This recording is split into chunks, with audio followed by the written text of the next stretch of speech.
তর্কে রয়েছেন বা তিনি যাচ্ছেন নাই মেয়েঘাটার ঘটনা, সেই কারণে কিছু এইগুলো তো মানুষ জেনেছে। অনুব্রত মন্ডল, পরেশ পালের কথা, এরকম লক্ষ লক্ষ তৃণমূল কংগ্রেসের মধ্যে রয়েছে, আরো নেতারা রয়েছে, তাদের মুখগুলো তো মানুষ জানতেই পারেন, তারা কেউই ঢুকতে পারতো না ওখানে। আগে মানুষ জেনে গেছে, অনুব্রত মন্ডলের মুখের ভাষা জেনে গেছে, পরেশ পালের মধ্যে একটা লোক সিবিআইতে আজকে নাম এসছে, ষড়যন্ত্র খুনের মধ্যে রয়েছে, এই জন্য লোক এখন সেটা হয়েছে।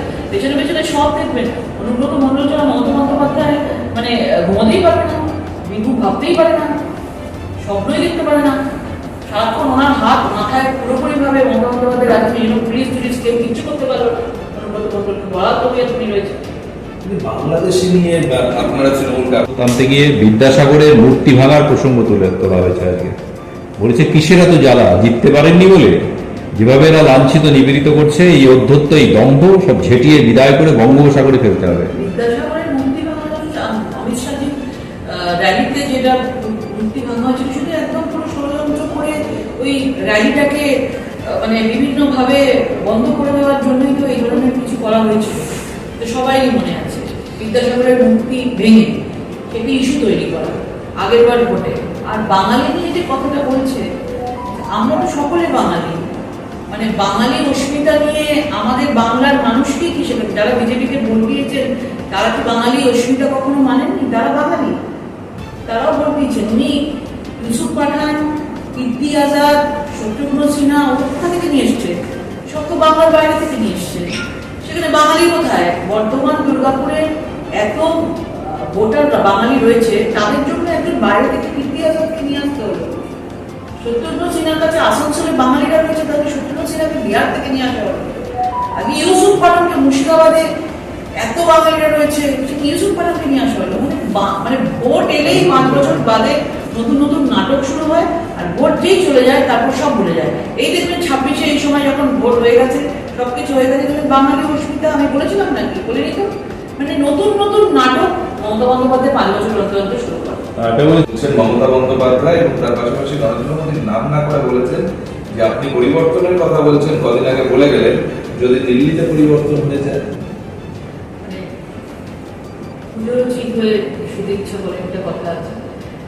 বাংলার মানুষ এখন এই তৃণমূল সরকারের এত অ্যান্টি ইনকামবেন্সি হয়ে গেছে, বাংলার মানুষ পরিবর্তন চাইছে। এখন যে বাংলার মানুষ পরিবর্তন চাইছেন, তিনি মানে এখন নিজের বাংলাটাকে আগে দেখুন, নিজের সরকারটা টিকিয়ে থাকতে পারে কিনা। দিল্লিতে 15 বছর আছে, আরো 40 বছর এই সরকার থাকে, কোনোভাবেই ভারতীয় জনতা পার্টির কোনো বিকল্প এখনো পর্যন্ত ভারতবর্ষে তৈরি হতে পারেনি।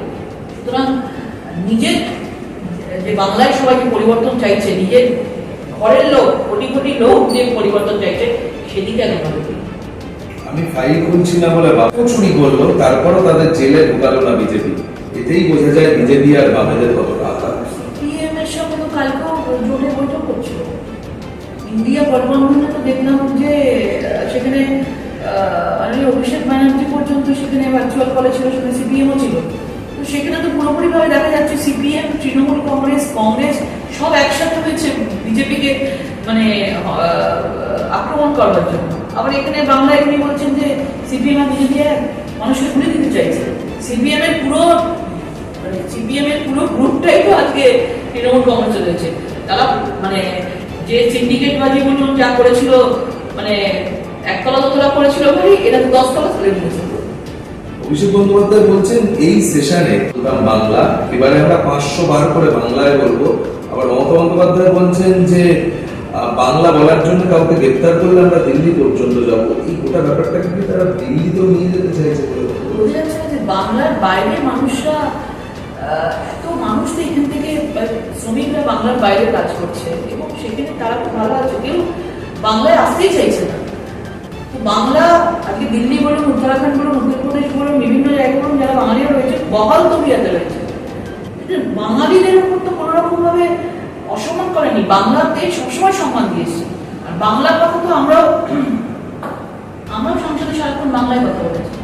মানে এটাকে নতুন করে ইস্যু বানানোর কি আছে? সবাই আমরা বাংলা বলি, সেখানে তো কোনো মানে অন্য ভাষায় কথা, বিহারি ভাষায় আমরা কথা বলছি না, আমরা তো কোনো তামিল ভাষায়, তামিল তেলুগু ভাষায় কথা বলছি না।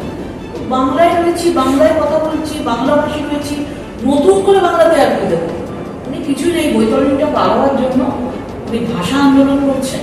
এবং বিভিন্নভাবে মানুষকে বলাতে চাইছে যে বাংলায় কথা বললে নাকি গ্রেপ্তার করে নিয়ে যাবে। আমরা এখানেও বাংলায় কথা বলছি, আমরা দিল্লিতে গিয়েও বাংলায় কথা বলি, আমরা উত্তরপ্রদেশে গিয়েও বাংলায় কথা বলি, আমরা সব জায়গায় বাংলায় কথা বলি, কিন্তু আমাদের তো কোনো অসুবিধা হয় না। এবং 50 লক্ষ যে শ্রমিকরাও বাইরে আসে তাদেরও কোনো অসুবিধা হয় না। বলছি এই প্রক্রিয়ায় কোনো সমস্যা থাকছে না, রাজ্য সরকার এক্ষেত্রে অনেকটা স্বস্তি হবে। এসএসসি নিয়ে যে নতুন নির্দেশ দিয়েছিল রাজ্য সরকার, কলকাতা হাইকোর্টের ডিভিশন বেঞ্চ সেই নির্দেশটি মান্যতা দিয়েছে। কলকাতা হাইকোর্ট বলেছিল যে বয়সের যে নিয়োগের কথা বলছে, বয়সের প্রক্রিয়া বা সেখানে আলাদা করার কিছু প্রয়োজন। এখনকার যোগ্য অযোগ্য যারা আছে, এদের এই পরীক্ষাটা যেটা করবে রাজ্য সরকার ঠিক করেছিল, সুপ্রিম কোর্টেও সেটা চ্যালেঞ্জ হয়েছিল, সুপ্রিম কোর্টও রাজ্য সরকার করতেই রাখা হয়েছে নিয়োগ প্রক্রিয়ায় তারা কোনো হস্তক্ষেপ করবে না। পরীক্ষার পর সেটা সবাই দেখুন, যেটা মানুষের কাছ থেকে চলে গেছে না, এই যে এত বড় একটা 2016 থেকে যেটা চলছিল, এতদিন ধরে চাকরি করার পর এই যেভাবে ভেস্তে দেওয়া হলো জিনিসগুলোকে, যে শিক্ষা ব্যবস্থার উপরে যে এত বড় একটা মানে ঝড় এসে গেল, পুরোপুরি ভাবে তছনছ করে দিল পুরো জিনিসটাকে, এরপরে আবার আগের মতো সেই জিনিসটা আসতে সময় লাগে, এবং সেখানে কতটা অনিয়ম হবে কি হবে না সেটা তো বলতে পারছে। যতদিন এই সরকার থাকবে মনে রাখবেন ততদিন কোনো যোগ্যরা সেই সঠিক জায়গা পাবে না।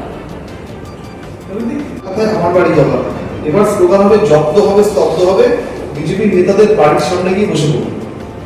মানে পুরোপুরি ভাবে বিজেপি নেতাদের উপরে আক্রমণ করার পুরোপুরি পারমিশন দিচ্ছে, পুরোপুরি ভাবে খোল্লা ছেড়ে দিচ্ছে। কারণ এবারে ভাবুন, আরো বেশি করে যারা গ্রামে গ্রামে আমাদের লোকেরা রয়েছে, বিজেপি কর্মীরা রয়েছে, তাদের উপরে আঘাত আসবে।